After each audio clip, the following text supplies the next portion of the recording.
Back now at 7:44 this morning on Rossen reports startling claims that the most popular kind of smoke detector may not protect your family in a fire. Today, national investigative correspondent Jeff Rossen is here with the details. Jeff, good morning. Hey, Savannah, good morning. This really does affect all of us. And look, we've all been there. You burn toast in your house and suddenly your smoke alarm goes off. So you assume it's ultra sensitive, but experts say, think again. Turns out smoke from burning food is much different than smoke from burning furniture. In fact, we found in a real fire, your smoke detector may not go off in time to save your family. 911. I have a fire in my home. I've got a baby I better call with. A desperate mother waking up to a house full of smoke, trying to save her kids. As I'm trying to get upstairs, my first thought is the 4 people that I have upstairs. Trying to make sure that they're not scared to death, that they're safe, and that they're okay. I have 4 children dead in the house. This body is incinerated. The kids didn't make it. Cause of death, smoke inhalation. So why didn't they have more warning? After all, Amanda Deputy says the house had working smoke detectors. We put fresh batteries in the smoke detectors. We pushed the test button, so I knew they worked. And then when it was time, they never went off. Amanda says she had the most common type of smoke detector, used in 90% of homes.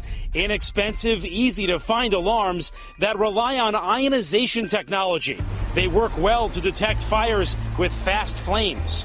But experts say some of the most deadly fires are the smoldering, smoky kind that can fill your home with toxic gases while you sleep. Experts say in those fires, ionization alarms don't work well, going off way too late or not at all. And that means that the individuals could have a fire in their home and never receive a warning. Don Russell is a scientist at Texas A&M. He's run hundreds of tests. When I go to the store to buy a smoke detector, I assume that it's going to sound when there's smoke. That's a reasonable assumption, but it's wrong. His findings are a bombshell in the industry that the most popular smoke detectors may not help you in a fire. You're about to see just how scary that can be. We had Dr. Russell set up a test at the Texas A&M Engineering Extension Service. First, Dr. Russell placed 3 ionization detectors, the kind most of us have, in a room with a couch. Next, firefighters set a slow, smoky fire using a soldering iron. We're watching on monitors outside.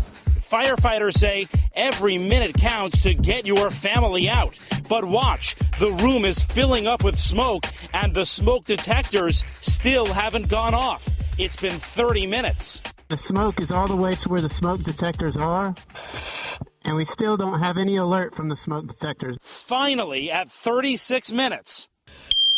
We do have a smoke detector going off.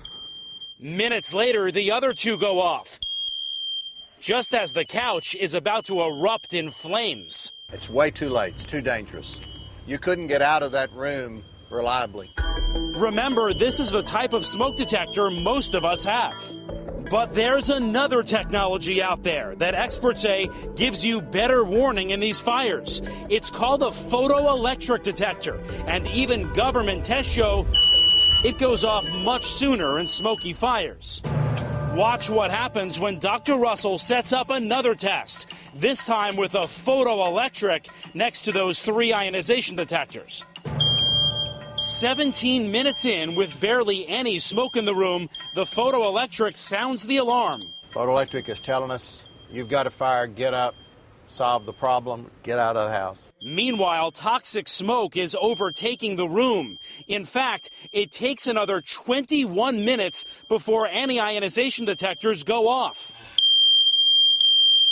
These seasoned firefighters are shocked. All I could think about was my own family. And if I would have relied on ionization, then my family probably wouldn't make it out.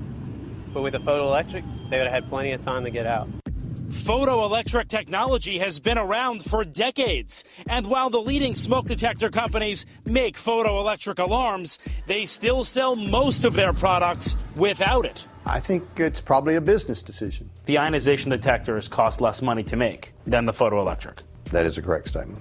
The companies told us all their detectors provide adequate escape time and meet safety standards. They will only respond when there is government pressure to do so.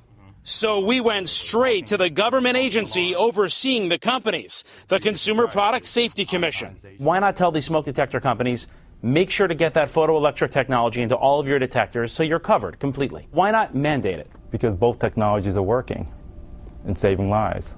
We know of several cases where the smoke alarm, people say, just did not go off.